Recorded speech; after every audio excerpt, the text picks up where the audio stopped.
गरीब का मदद किया नागिन ने बहुत समय पहले। एक छोटे से गांव में रामू नाम का एक गरीब किसान रहता था। रामू की जिंदगी संघर्षों से भरी हुई थी। उसके पास एक छोटा सा खेत था, लेकिन बारिश की कमी और बुरी फसल के कारण उसकी जमीन से बहुत कम उपज होती थी।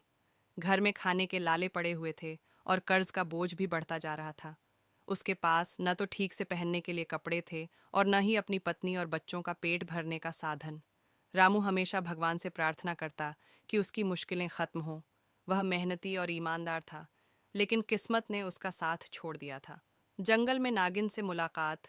एक दिन रामू लकड़ी काटने के लिए पास के जंगल में गया। वह थका हुआ और भूखा था। लकड़ी काटते काटते उसकी नज़र अचानक एक झाड़ी की ओर पड़ी। उसने देखा कि एक बड़ी नागिन शिकारी के जाल में फंसी हुई है। वह छटपटा रही थी और दर्द से कराह रही थी। रामू पहले तो डर गया और सोचने लगा कि नागिन को छुड़ाना खतरनाक हो सकता है, लेकिन फिर उसकी दयालुता ने उसे मजबूर कर दिया।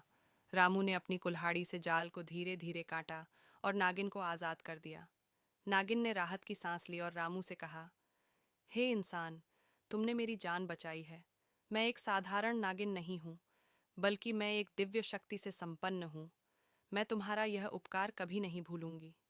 जब भी तुम्हें मेरी ज़रूरत हो, मुझे पुकारना।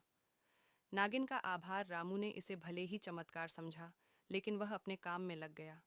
घर लौटने के बाद उसने यह बात किसी को नहीं बताई। कुछ दिन और बीते, लेकिन उसकी स्थिति और खराब होती गई। फसलें सूख गईं और साहूकार ने कर्ज चुकाने के लिए धमकी देनी शुरू कर दी। रामू के पास कोई रास्ता नहीं बचा था। तब उसे नागिन की बात याद आई। एक रात उसने जंगल जाकर नागिन को पुकारा। उसने आवाज़ लगाई, हे नागिन देवी, मेरी मदद करो, मैं बहुत परेशान हूँ। कुछ ही देर में नागिन प्रकट हुई। उसने रामू से पूछा, कहो रामू, तुम्हारी परेशानी क्या है?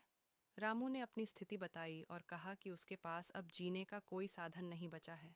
नागिन ने मुस्कुराते हुए कहा, चिंता मत करो, तुमने एक समय पर मेरी मदद की थी, अब मैं तुम्हारा कर्ज चुकाऊंगी।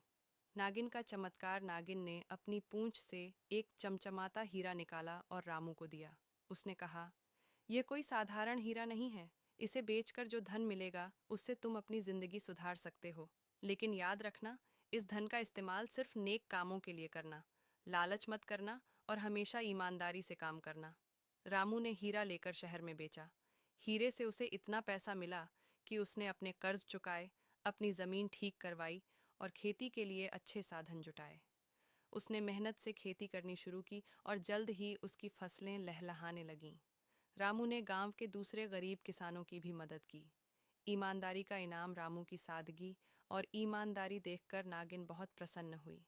एक दिन वह फिर रामू के सपने में आई और कहा, तुमने धन का सही इस्तेमाल किया है। मैं तुमसे बहुत खुश हूँ। अब तुम्हारी जिंदगी में कभी दुख नहीं आएगा। तुम्हारा परिवार हमेशा सुखी रहेगा।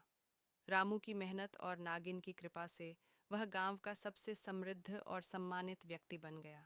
उसने हमेशा गरीबों की मदद की और अपनी दयालुता से सबका दिल जीत लिया। कहानी की सीख। इस कहानी से हमें यह सीख